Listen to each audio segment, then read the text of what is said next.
ayolni eng katta qiladigan xatosi erkakka nisbatan rahm qilishni boshlasa, o'sha payt bilingki, siz o'zingiz uchun eringizni erkak sifatida rolini parchalab tashlaysiz.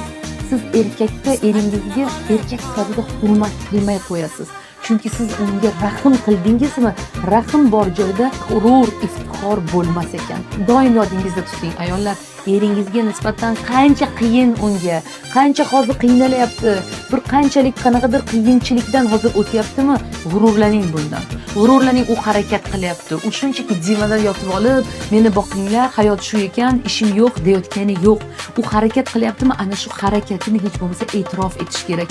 Rahmat sizga. Oilamiz uchun harakat qilayotganingiz uchun. Hech qachon bittada birdaniga katta pulga ochilmaydi odam. Bittada birdaniga katta bir mansabga o'tira olmaydi. Zinapoya tarzida tasavvur qiladigan bo'lsak, zinapoya noldan boshlab sekin-astalik bilan chiqish kerak.